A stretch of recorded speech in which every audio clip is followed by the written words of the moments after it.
வணக்கம் நண்பர்களே, நான் உங்கள் கிரிதர். ஒரு சில நாளுக்கு முன்னாடி நம்ம சேனலில் ஒரு வீடியோ போட்டிருந்தோம்.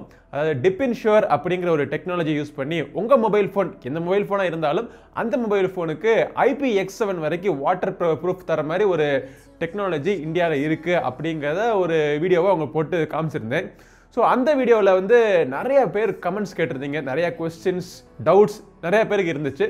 நேச்சுரல் தான், கேள்விகள் கேட்கணும், நம்ம கேள்விகள் கேட்டால் தான் நல்லது. பட் அதே மாதிரி அந்த வீடியோட கடைசி பகுதியில் இந்த டெக்னாலஜி வச்சு நீங்கள் ஒரு பிஸ்னஸ் ஆரம்பிக்கிறது எப்படி, பிஸ்னஸ் ஆரம்பித்தா உங்களுக்கு என்ன மாதிரியான லாபங்கள்லாம் கிடைக்கும் அப்படிங்கிறத எக்ஸ்பிளைன் பண்ணுறேன் அப்படின்னு சொல்லியிருந்தேன். ஸோ அதுக்காகவும் பல பேர் ஆர்வம் காமிச்சிருந்தீங்க. ஸோ அதனால தான் இந்த வீடியோ. பொதுவாக நீங்கள் கேட்ட கேள்விகளுக்கெல்லாம் முதல்ல பதிலை சொல்லிட்டு அப்புறமா இந்த பிஸ்னஸ் பற்றி நம்ம பேசுவோம். ஸோ கேள்விகள் என்னென்ன அப்படிங்கிறத, கேள்விகளை நீ கேட்கிறாயா நான் கேட்கட்டுமா? ஓகே.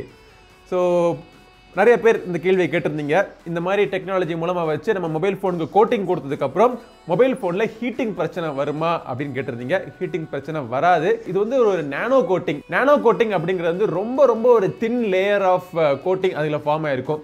ஸோ இந்த தின் லேயர் ஆஃப் கோட்டிங்னால மொபைல் ஃபோனுக்கு எந்த பாதிப்பும் வராது. முக்கியமாக ஹீட் வந்து ஈஸியாக வெளியே போகும். ஹீட்டை ட்ராப்லாம் பண்ணாது. ஸோ ஹீட் ஈஸியாக வெளியே போயிடும். ஸோ மொபைல் ஃபோனுக்கு கண்டிப்பாக ஹீட்டிங் பிரச்சனை வராது. அடுத்த ஒரு கேள்வி, இதே ஹீட்டிங் பிரச்சனை தான், பட் மொபைல் ஃபோனுக்குள்ளே இந்த தெர்மல் பேஸ்ட் இருக்கும் பார்த்தீங்களா, இந்த தெர்மல் பேஸ்ட்டு பாதிப்பு உண்டாயிரும், அதுக்கப்புறமா மொபைல் ஃபோன் வந்து ஒழுங்காக ஹீட் டிசிபேஷன்லாம் ஒழுங்காக பண்ணாதே அப்படின்னு கேட்டிருந்தாங்க. வாஸ்தவமான ஒரு கேள்வி தான். ஏன்னா இன்றைக்கி வர மொபைல் ஃபோன்ஸ் எல்லாத்துலேயுமே பார்த்தீங்கன்னா தெர்மல் பேஸ்ட், அப்புறம் வேப்பர் கூலிங் சேம்பர், இந்த மாதிரி பல விஷயங்களை உள்ளே வச்சு ஹீட் ப்ராப்ளமை சரி பண்ணுறாங்க. ஸோ அதுக்கு மேலே இந்த மாதிரி கோட்டிங் பண்ணிட்டா என்ன ஆகுறது, தெர்மல் பேஸ்ட்லாம் கரைஞ்சிருமா அப்படின்லாம் கேட்டிங்க. உங்கள் தெர்மல் பேஸ்ட்லாம் கரைஞ்சிடாது. தெர்மல் பேஸ்ட்டுக்கு எந்த பிரச்சனையும் வராது. ஏன் அப்படின்னு சொல்கிறேன்னு பார்த்தீங்களா, ஸோ உங்கள் தெர்மல் பேஸ்ட் வந்து உங்கள் ப்ராசஸருக்கும் ஒரு காப்பர் பிளேட்டுக்கும் நடுவில் ஜாம் ஆகிருக்கும். ஸோ தெர்மல் பேஸ்ட் வந்து கம்ப்ளீட்டாக காண்டாக்டில் இருந்தால் தான் இந்த ப்ராசஸர்லேருந்து வர ஹீட்டை வந்து இந்த காப்பர் பிளேட்டுக்கு ட்ரான்ஸ்ஃபர் பண்ண முடியும். ஸோ கம்ப்ளீட்டாக ஜாம் ஆகி இருக்கிறப்போ இந்த கேப்புக்குள்ளே கண்டிப்பாக அந்த நானோ லிக்விட் போகவே போகாது. ஸ்லைட்டாக அந்த ப்ராசஸர் மேலே ஒரு கோட்டிங் வரும், இந்த காப்பர் இது மேலே ஒரு கோட்டிங் வருமா வெளியே, நடுவில் இருக்கிற அந்த தெர்மல் பேஸ்ட்டுக்கு வந்து எந்த பாதிப்பும் வராது. அடுத்த கேள்வி ரொம்ப ஒரு இன்ட்ரெஸ்டிங்கான ஒரு கேள்வி தான். எல்லாமே வாஸ்தவமான கேள்வியில் தான். அதில் வந்து மொபைல் ஃபோனுக்கு ஆல்ரெடி P2I கோட்டிங் இருந்தால் என்ன ஆகும் அப்படின்னு கேட்டிருந்தாங்க. P2I கோட்டிங் அப்படிங்கிறது உங்களுக்கு IPX7 ரேட்டிங் உங்களுக்கு கொடுக்காது. P2I கோட்டிங் அப்படிங்கிறது என்னன்னா, ஒரு மொபைல் ஃபோன்ல லைட்டா தண்ணி லைட்டா ட்ரிப் ஆயிருச்சு அப்படின்னா அது அப்படியே வலிக்கிட்டு போயிடும். அதுக்காக தான் P2I கோட்டிங் கொடுக்குறாங்க.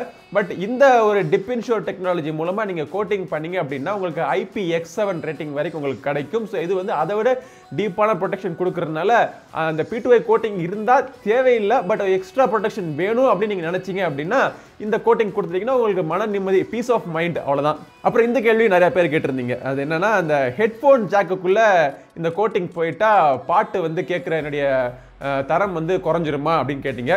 அகைன் முதல் கேள்விகளுக்கு சொன்ன பதில் தான் இதுலையும். நானோ கோட்டிங் இது ரொம்ப ரொம்ப ரொம்ப கண்ணுக்கே தெரியாத ஒரு சின்ன லேயருக்கான ஒரு கோட்டிங். ஸோ இந்த கோட்டிங்னால ஹீட்டும் பிரச்சனை வராது. உங்களுக்கு ஆடியோவில் இந்த எலக்ட்ரிக்கல் சிக்னல் கண்டக்ட் ஆகிறதுனால அதுலேயும் எந்த பிரச்சனையும் வராது. பாட்டு நீங்கள் தாராளமாக கேட்கலாம். இயர்ஃபோனை ப்ளக் பண்ணி நீங்கள் தாராளமாக கேட்கலாம். எந்த பிரச்சனையும் வராது. பிரச்சனைங்கிறத விட உங்கள் ஆடியோட குவாலிட்டியில் எந்த ஒரு மாறுதலும் இருக்காது. இன்னொரு கேள்வி, இதில் எதுக்கு சிம் கார்டை ரிமூவ் பண்ணுறாங்க அப்படின்னு கேட்டீங்க. சிம் கார்டு எதுக்கு ரிமூவ் பண்ணுறாங்கன்னா, சிம் கார்டுக்கு எந்த பாதிப்பும் வந்துடக்கூடாது அப்படிங்கிற ஒரு ப்ரிகாஷனுக்காக அவங்க ரிமூவ் பண்ணுறாங்க ஒழிய வேறு எதுக்காகவும் கிடையாது. அதை ஒட்டின இன்னொரு கேள்வி என்னன்னா, அந்த ஸ்பீக்கருக்கான ஹோல் இருக்குது, சார்ஜ் பண்ணுறதுக்கான USB ஹோல் இருக்குது, அப்புறம் சிம் கார்டுக்குள்ள ஒரு சைட்டார் ஹோல் இருக்குது, 3.5mm ஆடியோ ஜாக்குக்கான ஹோல் இருக்குது. ஸோ இந்த ஹோல் மூலமாலாம் என்னுடைய மொபைல் ஃபோனுக்குள்ளே இந்த கோட்டிங் போயிட்டு மதர் போர்டை டேமேஜ் பண்ணிடுமா அப்படின்னு கேட்டிங்க. மதர் போர்டை டேமேஜ் பண்ணாது. மதர் போர்டாக இருக்கட்டும், எந்த ஒரு உள்ளுக்குள்ளே இருக்கிற பார்ட்டாக இருக்கட்டும், அந்த பார்ட் மேலே ஒரு எக்ஸ்ட்ரா கோட்டிங் கொடுக்கறதுக்காக இந்த நானோ கோட்டிங் வந்து கண்டிப்பாக இது இந்த ஒரு எந்தெங்க மொபைல் ஃபோனில் எங்கெங்க துவாரங்கள்லாம் இருக்கோ அந்த துவாரங்கள் வழியாக உள்ளே போகணும். உள்ளே போனால் தான் உங்களுக்கு ஃபுல் ப்ரொடெக்ஷன் கிடைக்கும்.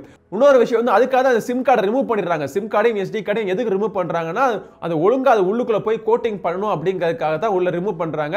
அதே மாதிரி USB எந்த ஒரு ஹோலாக இருந்தாலும் அந்த ஹோல்குள்ளே போய், இந்த ஹோல் வழியாக உள்ளே போய் அங்கே உங்கள் மதர் போர்டாக இருக்கட்டும், எந்த ஒரு ஈஸியாக டேமேஜ் ஆகிற எந்த பகுதியாக இருக்கட்டும் அந்த பகுதியில் ஒரு கோட்டிங் ஃபார்ம் ஆகணும் அப்படிங்கிறதுக்காக தான் பண்ணுறாங்க.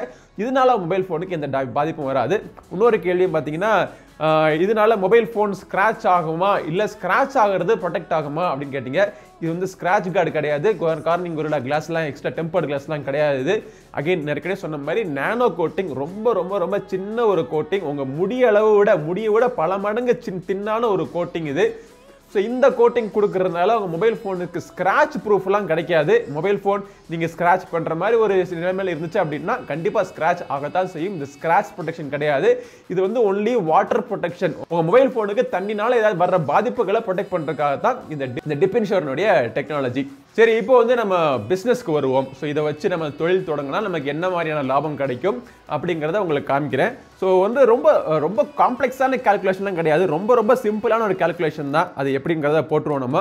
ஸோ இந்த மிஷின் வாங்குறதுக்கான விலை எவ்வளோ சொல்லிட்டு உங்களுக்கு 2,20,000 ரூபா ஆகுதுன்னு வச்சுங்களேன். ஸோ இந்த 2,20,000 ரூபாயை தனியாக இந்த இடத்துல வச்சுக்கோ நம்ம. ஸோ இப்போ நம்ம அந்த மிஷினை வாங்கி நம்ம கோட்டிங் பண்ணுறோம்னு வச்சுங்களேன். ஸோ கோட்டிங் பண்ணணும் அப்படின்னா நமக்கு ஆகிற செலவு எவ்வளோ ஆகும்னு பார்த்தீங்கன்னா, இவங்க சொல்றபடி உங்களுக்கு ஆகிற செலவு 80 ரூபாயிலிருந்து 100 ரூபா வரைக்கும் உங்களுக்கு ஆகும். உங்களுடைய முதல், அதாவது ஒவ்வொரு மொபைல் ஃபோனுக்கும் நீங்கள் கோட்டிங் பண்ணுறதுக்கான காஸ்ட் வந்து 80 ரூபாயிலிருந்து 100 ரூபா வரைக்கும் ஆகும் அப்படின்னு சொல்கிறாங்க. இதை வந்து நம்ம 150 ரூபாயும் வச்சுக்கோ, எக்ஸ்ட்ரா ஒரு 50 ரூபா போட்டு நம்ம வச்சுக்கோ. ஏன்னா நம்ம ஜிஎஸ்டி பே பண்ணி ஆகணும், அப்புறம் கரண்ட்டுக்கு நம்ம பில் கட்டி ஆகணும், அப்புறம் கடையில் யாராச்சும் வேலை பார்த்தாங்கன்னா அவங்களுக்கு நம்ம லேபர் காஸ்ட் கொடுத்தாகணும். இந்த மாதிரி பல விஷயங்கள் இருக்கு. ஸோ இதெல்லாம் சேர்த்து வச்சு டிவைட் பண்ணி பார்த்தோம் அப்படின்னா ஒரு மொபைல் ஃபோனுக்கு 80 ரூபா 100 ரூபாய்க்கு இல்லாமல் ஒரு 150 ரூபா ஆகுது அப்படின்னு வச்சுக்கோ. கஸ்டமர்ஸ் நீங்க எவ்வளவு சார்ஜ் பண்ணலாம்? ஆவரேஜா இப்போ திருப்பதியில ஒருத்தர் மெசேஜ் பண்ணியிருந்தாரு, 1000 ரூபா வரைக்கும் சார்ஜ் பண்றாங்க அப்படின்னு சொல்லியிருந்தாங்க. ஸோ 1000 ரூபா வரைக்கும் நம்ம சார்ஜ் பண்ற மாதிரி வைக்காம மினிமமா நம்ம ஒரு 500 ரூபா நாமினலான ஒரு ஃபீஸ், ஒரு கோட்டிங்க்கு 500 ரூபா அப்படின்னு ஒரு கஸ்டமர்கிட்ட நம்ம சார்ஜ் பண்றோம்னு வச்சுக்கோங்களேன். ஸோ உங்களுக்கு வந்து எடுத்தோடனே 150 ரூபா போக ஒரு மொபைல் ஃபோனுக்கு 350 ரூபா உங்களுக்கு லாபம் கிடைக்குது. 350 ரூபா லாபம் கிடைக்குது. ஸோ ஒரு மொபைல் ஃபோனுக்கு 350 ரூபா லாபம் கிடைக்குது. இதே இது நீங்க ஒரு நாளைக்கு ஒரு கிட்டத்தட்ட ஒரு 8ல இருந்து ஒரு 10 மொபைல் ஃபோன் வரைக்கும் நீங்க கோட்டிங் பண்றீங்க, வியாபாரம் நல்லா சூடு பிடிக்குது, நல்லா நம்ம நினைப்போமே 8 வச்சுக்கோ நம்ம. ஸோ 350 × 8. ஸோ ஒரு நாளுக்கான வருமானம் எவ்வளோன்னு பார்த்தீங்கன்னா, லாபம் மட்டும் சொல்றேன், 2800 ரூபா. மாசத்துல 30 நாள்ல 4 நாள் நம்ம லீவ் விட்டு கண்டிப்பா சினிமாக்கெல்லாம் போய் என்ஜாய் பண்ணி தான் ஆகணும். சண்டே லீவ், ஞாயிறு இங்கு விடுமுறைங்கிறத கணக்கு பண்ணிட்டு 30 நாள்னு கணக்கு வச்சு அதுல 4 நாள் நம்ம மைனஸ் பண்ணிடுவோம், 26 நாள். இப்போ 2800 × 26. இது வந்து உங்களுக்கு மாசம், ஒரு மாசத்துக்கு 72,800 ரூபா உங்களுக்கு லாபம் மட்டுமே கிடைக்குது ஒரு மாசத்துக்கு. இதெல்லாம் மித்த செலவுகள்லாம் போக ஒரு வருஷத்துக்கான ப்ராஃபிட் மட்டுமே ஒரு 8 லட்சம் ரூபாய் தாண்டுது. ஸோ 8.25 லட்சம் உங்களுக்கு வருஷத்துக்கு. ஸோ வருஷத்துக்கு 8.25 லட்சம் அப்படிங்கிறப்போ உங்களுடைய முதலீட்டு எவ்வளவு? இதுல இருந்து நீங்க உங்களுடைய முதலீட்டு 2,20,000 ரூபா. ஸோ 2.25 லட்சம் நீங்க இதுல முதலீடு பண்றீங்க. அந்த முதலீடுல நீங்க உங்க லாபத்துல இருந்து நீங்க மைனஸ் பண்ணீங்க அப்படின்னா ஒரே வருஷத்துல 6,50,000 ரூபா உங்களுக்கான ப்ராஃபிட் கிடைக்கிறதுக்கான அதிகமான வாய்ப்பு இருக்கு. இது வந்து நான் ரொம்ப ஒரு பாசிட்டிவான செனாரியோல சொல்றேன். எவ்வளவு பாசிட்டிவ் அப்படின்னா, அதாவது ஒரு மொபைல் ஃபோனுக்கு நீங்க ஒரு நாளைக்கு நீங்க 8 மொபைல் ஃபோன் வரைக்கும் நீங்க கோட்டிங் பண்றீங்க அப்படிங்கிற ஒரு விஷயத்தை நம்ம அசம்ஷனை வச்சு நம்ம பண்ணோம் அப்படின்னா உங்களுக்கு ஒரு வருஷத்துக்கு 6,50,000 ரூபா உங்களுக்கு லாபம் கிடைக்கிற மாதிரி ஆகும். ஒரு சின்ன ஒரு இடம் மட்டும் உங்களுக்கு தேவைப்படும். இந்த மிஷினை வச்சு ஆப்ரேட் பண்றதுக்கு ஒரு டஸ்ட் ஃப்ரீ இடம் மட்டும் உங்களுக்கு தேவைப்படும். ஸோ அந்த இடத்துக்குள்ள நீங்க வச்சு இந்த மாதிரி நீங்க பண்ணீங்க அப்படின்னா ஒரு வருஷத்துக்கு 6 லட்சம் ரூபாய் வரைக்கும் சம்பாதிக்கிறதுக்கான ஒரு வாய்ப்பு இதுல இருக்கு. நிறைய பேர் என்கிட்ட கேட்டிருக்கீங்க, ஆரம்பத்தில் நம்ம சேனல்லாம் ஆரம்பிக்கிறப்போ ஆன்லைன்ல சம்பாதிக்கிறதுக்கான வழிகள் சொல்லுங்க அப்படின்னு பல பேர் கேட்டிருக்கீங்க. ஈஸியா பணம் சம்பாதிக்கணும் பல வழிகள் கேட்டிருக்கீங்க. ஈஸியா பணம் என்னைக்குமே சம்பாதிக்க முடியாது. அப்படியே நீங்க ஈஸியா சம்பாதிச்சாலும் அது ரொம்ப நாள் உங்களுக்கு கையில் நிற்காது. ஸோ இந்த மாதிரி ஒரு நல்ல ஒரு ஹானஸ்டான ஒரு பிசினஸ் எனக்கு தோன்றது. இந்த பிசினஸ் பார்த்தீங்கன்னா ஒரு ஹானஸ்டான ஒரு பிசினஸ் ஆப்ஷன். நீங்க ஏற்கனவே மொபைல் ஃபோன் கடை வச்சிருந்தீங்கன்னா கூட, இல்ல ஒரு சின்ன ஒரு கடை நீங்க ஆரம்பிக்கணும்னு நினைச்சா கூட உங்களுடைய முதலீடு பார்த்தீங்கன்னா இந்த மிஷினை வாங்குறதுக்கு 2.25 லட்சம் ரூபாய் ஆகும். ஸோ இந்த பிசினஸ் நீங்க ஆரம்பிச்சு உங்களுக்கு சூடு பிடிக்க ஆரம்பிச்சிருச்சு அப்படின்னா உங்களுக்கு ஈஸியா நீங்க 6 லட்சம் ரூபாய் வரைக்கும் ஒரு வருஷத்துக்கு சம்பாதிக்கலாம். இந்த மேட்டர்லாம் கேட்கறதுக்கு நல்லா இருக்கு. இதை எப்படி ஆரம்பிக்கலாம் அப்படின்னு கேட்டீங்கன்னா, கீழே ஒரு அட்ரஸ் பிளஸ் ஃபோன் நம்பர் வரும். இந்த நம்பருக்கு நீங்க கால் பண்ணுங்க. ஸோ Superdry அப்படிங்கிற உங்களுடைய கம்பெனிக்கு நீங்க கால் பண்ணீங்க அப்படின்னா என்னை விட பல விவரங்கள் நல்லா விலாவாரியாக அவங்க சொல்லுவாங்க. உங்களுடைய ஏரியாவில் பார்த்தீங்கன்னா நிறைய பேர் உங்களுடைய ஒவ்வொரு சிட்டிஸ், இப்போ தமிழ்நாடு நிறைய இடத்துல வந்துச்சு அப்படின்னு கேள்விப்பட்டேன். ஸோ அந்த இடத்துல போய் ஏற்கனவே பிசினஸ் பண்றவங்கள்ட்ட சும்மா நீங்க விசாரிச்சும் பார்க்கலாம். ஸோ இது ஒரு நல்ல பிசினஸ் ஐடியாவா எனக்கு தோணுச்சு. ஸோ உங்களுக்கும் தோணுச்சு அப்படின்னா உங்க நண்பர்களோட பேசுங்க, உங்க வீட்டில் இருக்க பெரியவங்களோட ஆலோசனை பண்ணுங்க.